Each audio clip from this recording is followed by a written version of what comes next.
So let's talk about a time in American history, right after World War II ended in 1945, when the biggest threat wasn't really a foreign army. No, it was the idea that your own neighbor, maybe your teacher, could be a dangerous enemy on the inside. We're talking about the Red Scare and the rise of what we now call McCarthyism. Exactly. And this whole era of suspicion, it was a direct result of the Cold War. This huge global disagreement between the two big superpowers, United States and the Soviet Union. And what's interesting is they never actually fought a huge direct battle. No, it was a war of ideas, of systems. The U.S. was all about democracy, individual freedom, capitalism.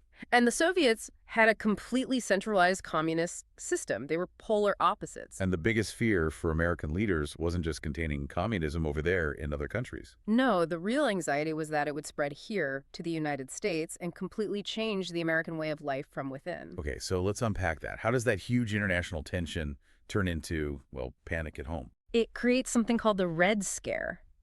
And that name is perfect because it was this widespread, almost paralyzing national fear. Red, because that was the color associated with the Soviet Union. Right. And this fear, it just explodes after 1949. That's when the Soviet Union gets its own atomic bomb. Which was a massive shock. Suddenly the question became, how did they get the secrets so fast? And the immediate answer for many people was spies. There must be spies everywhere. Stealing our most important secrets. Precisely. And that suspicion filters down from military secrets into just, well, daily life. The government starts these federal loyalty programs. Loyalty programs, what did that mean? It meant they were checking up on millions of government employees. You had to prove you weren't a communist sympathizer. And the definition of suspicious was so broad, wasn't it? Oh, incredibly broad. It wasn't just about being in the Communist Party. It could be about books you read, friends you had, maybe a comment you made 10 years ago. So this suspicion just seeps into schools, into businesses. People are looking at each other differently. It created this pressure cooker where you just had to conform. If you disagreed with things, you looked disloyal. And that's the environment that allowed McCarthyism to really grow. And at the center of all this fear was one very powerful figure. Senator Joseph McCarthy. McCarthyism. It's a term named right after him, a senator from Wisconsin. And we should be clear what it means. It's not just about being anti-communist. Not at all. It's about a period of intense suspicion where people were accused of being disloyal without any real proof. Just accusations based on fear that could ruin your life. And today, the word just means making unfair accusations to smear someone. And he wasn't really a big name until February 1950.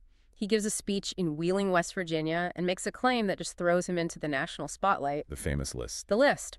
He holds up a piece of paper and claims he has a list of 205 communists working in the State Department. But the thing about that number... The number kept changing. One day it was 205, then 57, then 81. He never showed anyone the list. So it wasn't really about finding spies. It was about creating fear. It was political theater. He used these shocking, vague numbers to tap into the public's anxiety. He'd hold these public hearings and just bully witnesses, accusing them of things. For about 4 years, he was one of the most feared men in America. But McCarthy wasn't acting alone. He had some serious institutional power helping him. Let's talk about HUAC. Right, HUAC. That's HUAC, the House Un-American Activities Committee. What was their job exactly? They were a group of politicians, and their whole purpose was to investigate people they suspected of being disloyal or having communist ties. And they do this very publicly. Oh, yeah. They'd call you in to testify on camera. They'd ask you about your political beliefs, your friends, and they'd ask you to name names. So you had to choose between becoming an informant against your friends or you'd go to jail, or your career would be over. Many people felt it violated their right to free speech, but the committee just said it was necessary for national security. So HUAC is the public face of this, but behind the scenes you have the FBI. The FBI, run by J. Edgar Hoover, played a massive role. Hoover was fiercely anti-communist. He saw it as a huge threat. And he used the Bureau's power to investigate. He expanded it massively. They used wiretaps, secret informants. They were collecting enormous files on thousands of Americans they thought were radical. And they shared that information. They gave it directly to McCarthy and to HUAC. A lot of it was just unverified rumors, but it didn't matter. So the FBI provided the ammunition, and McCarthy fired the weapon. That's a great way to put it. And this whole system had devastating consequences for people, especially in certain industries. like Hollywood, Why Hollywood? because of its influence. The fear was that communist writers could sneak subversive messages into movies and, corrupt the public. Which led to the Hollywood blacklist. Yes. The studio executives created this secret list, a blacklist of writers, actors, directors who were accused of having communist sympathies. And if your name was on that list, You couldn't work, your career was just over, overnight. Some talented people had to write under fake names for years just to make a living. like the Hollywood 10. That was a famous group of screenwriters and directors who refused to answer HUAC's questions. They cited their First Amendment rights. And they were sent to prison for it. They were, and it sent a clear message to everyone else in the industry. Cooperate or you're next. Beyond the blacklist, though, there was one case that really captured the nation's fear in a dramatic way. The Rosenberg case. Julius and Ethel Rosenberg. An American couple accused of being spies. Soviet spies, yes. And not just any spies. They were accused of passing secrets about the atomic bomb to the Soviet Union. It was called the crime of the century. And it happened right at the peak of all this nuclear anxiety. They were found guilty of espionage and executed in 1953. And that case really cemented the idea that the enemy could be anyone. It could be the family next door. Exactly. And that paranoia was encouraged. It really trickled down into everyday life. I mean, we're talking about teachers getting fired for not signing loyalty oaths. Or for just being seen as too liberal. Librarians were pressured to remove certain books from the shelves. Kids in school were practicing duck and cover drills for a potential nuclear attack. And people were encouraged to report their neighbors for any suspicious behavior.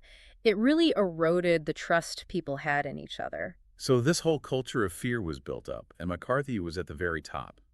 But he eventually pushed it too far.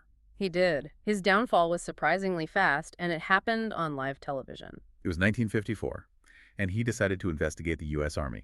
Right. He started accusing high-ranking military officials of being soft on communism.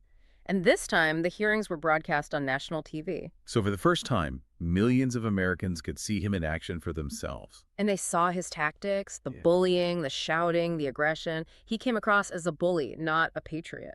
And there's that one famous moment with the lawyer Joseph Welch. That was the turning point.